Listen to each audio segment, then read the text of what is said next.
Hi, ಎಲ್ರಿಗೂ ನಮಸ್ಕಾರ. R ಅಡಿಗೆ ಮನೆಗೆ ಸ್ವಾಗತ. ದೋಸೆ ಅಂದ್ರೆ ತುಂಬಾ ತರ ನೋಡಿರ್ತೀರಾ, ಮಾಡಿರ್ತೀರಾ. ಆದ್ರೆ ಇವತ್ತು ಮಂಗಳೂರು ಟ್ರೆಡಿಷನಲ್ ಸ್ಟೈಲು ಸುನೋಳಿ ದೋಸೆ ಮತ್ತೆ ಕರ್ಬೇವು ಚಟ್ನಿ ಮಾಡ್ತಾ ಇದೀವಿ. ಬನ್ನಿ ಹೇಗ್ ಮಾಡೋದು ಅಂತ ಮುಂದೆ ವಿಡಿಯೋದಲ್ಲಿ ನೋಡೋಣ. ಈ ವಿಡಿಯೋ ಇಷ್ಟ ಆದ್ರೆ ನಿಮ್ಮ ಫ್ಯಾಮಿಲಿ ಫ್ರೆಂಡ್ಸ್ಗೆ ಶೇರ್ ಮಾಡಿ.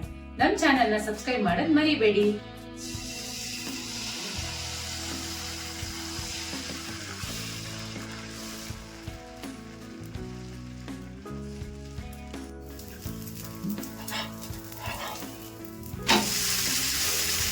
ನೋಡಿ ಎಷ್ಟು ಚೆನ್ನಾಗಿ ಬಂದಿದೆ.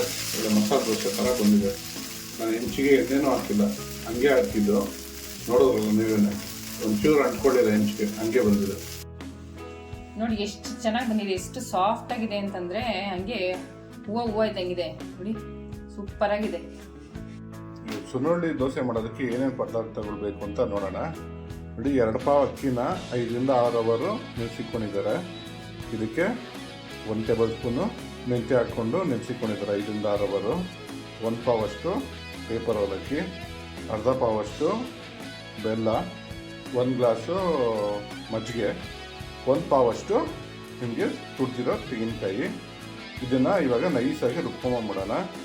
ಅಡುಗೆ ಮನೆಯವರೇ, ಇದನ್ನೆಲ್ಲ ನೈಸಾಗಿ ರುಬ್ಕೊಂಬಂದ್ಬಿಡಿ. ಅವಲಕ್ಕಿನ ಒಂದು ಅರ್ಧ ಗಂಟೆ ಮುಂಚೆ ನೆನೆಸ್ಕೋಬೇಕು.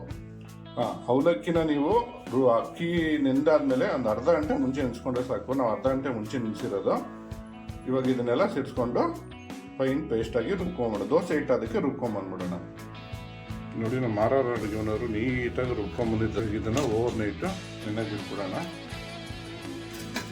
ನೋಡಿ, ದೋಸೆ ಹಿಟ್ಟು ಓವರ್ ನೈಟ್ ರೆಸ್ಟ್ ಆಗಿದೆ. ಇವಾಗ ಇದಕ್ಕೆ ರುಚಿಗೆ ತಕ್ಕಷ್ಟು ಉಪ್ಪು ಹಾಕೊಳ್ತಾ ಇದ್ದೀನಿ. 1/4 ಟೇಬಲ್ ಸ್ಪೂನ್ ಅಷ್ಟು ಅರಿಶಿನ ಹಾಕೊಳ್ತಾ ಇದ್ದೀನಿ. ಇದನ್ನೊಂದ್ಸರಿ ಚೆನ್ನಾಗಿ ಮಿಕ್ಸ್ ಮಾಡ್ಕೊಳ್ಳೋಣ. ಅರಿಶಿನ ನೀವು ರುಬ್ಬೇಕಾದ್ರೆ ಹಾಕ್ಕೊಬೋದು. ನಾನಿವಾಗ ಲಾಸ್ಟಲ್ಲಿ ಹಾಕ್ಕೊತಾ ಇದ್ದೀನಿ. ರುಬ್ಬೇಕಾದ್ರೆ ಅಕ್ಕಿ ಎಲ್ಲ ರುಬ್ತೀವಲ್ಲ, ಆವಾಗ ಹಾಕ್ಕೊಂಡು ರುಬ್ಕೊಬೋದು. 1 ನಿಮಿಷ ರೀ. ದೋಸೆಗೆ ಜೊತೆ ತಿನ್ನೋದಕ್ಕೆ ಒಂದು ಒಳ್ಳೆ ಚಟ್ನಿ ಬೇಕಲ್ವಾ? ಇವತ್ತೊಂದು ಡಿಫ್ರೆಂಟಾಗಿರೋ ಚಟ್ನಿ ಮಾಡಿ ತೋರಿಸ್ತೀನಿ ಬನ್ನಿ. ದೋಸೆಗೆ ಒಂದು ಚಟ್ನಿ ಮಾಡ್ಕೊಳ್ಳೋಣ. 2 ರಿಂದ 3 ಟೇಬಲ್ ಸ್ಪೂನ್ ಅಷ್ಟು ಎಣ್ಣೆ ಹಾಕ್ಕೊತಾ ಇದ್ದೀನಿ. 2 ಸ್ಪೂನ್ ಸಾಕು. ಒಂದು ಇಡೀ ಕರ್ಬೇವು ತೊಗೊಂಡಿದ್ದೀನಿ, ಅದನ್ನು ಹಾಕ್ಕೊತಾ ಇದ್ದೀನಿ. ಯಾವಾಗಲೂ ಮಾಡೋ ಥರ ನಮ್ಮ ಅಡುಗೆ ಮನೆಯವರು ಕರ್ಬೇವಿಗೆ ಫುಲ್ ಸ್ನಾನ ಮಾಡ್ತಿರೋರೆ. ಗೊತ್ತಿಲ್ಲ, ಮೈಯೆಲ್ಲ ಗೊತ್ತಿಲ್ಲ. ಅದಕ್ಕೆ ಎಣ್ಣೆಗೆ ಹಾಕೊಂಡಿದ್ರೆ ಪಟ ಅಂತಾರೆ. ಈ ಕರ್ಬೇವು ಸ್ವಲ್ಪ ಬಾಕೋದಂಗೆ ಒಂದು 3 ಎಟ್ಲು ಬೆಳ್ಳುಳ್ಳಿ ಹಾಕ್ಕೊತಾ ಇದ್ದೀನಿ. 4 ಎಟ್ಲು ಚಿಕ್ಕದು. ಇದನ್ನು ಸ್ವಲ್ಪ ಎಣ್ಣೆಲ್ಲ ಫ್ರೈ ಮಾಡ್ಕೊಳ್ಳೋಣ. ಖಾರಕ್ಕೆ ಒಂದು 4 ಮೆಣಸಿನ್ಕಾಯಿ ಹಾಕ್ಕೊತಾ ಇದ್ದೀನಿ.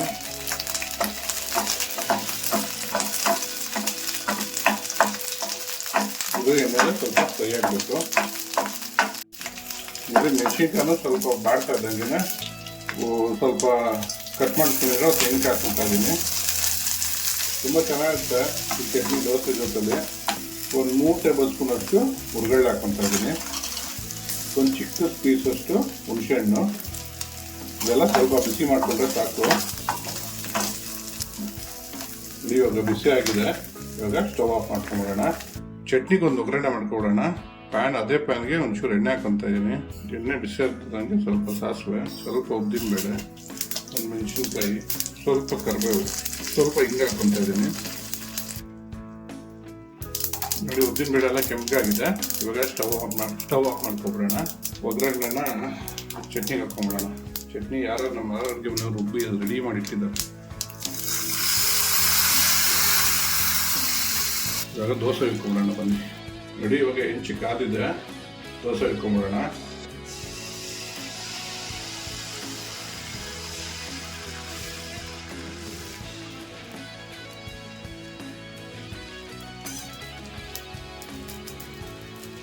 ಸ್ವಲ್ಪ ಎಣ್ಣೆ ಹಾಕ್ಕೊತಾ ಇದ್ದೀನಿ. ನೋಡಿ, ಇವಾಗ ಬೆಂದಿದೆ. ಇವಾಗ ಒಂದು ಕಡೆಯಿಂದ ನೀಟಾಗಿ ತೆಕ್ಕೊಂಬಿಡೋಣ.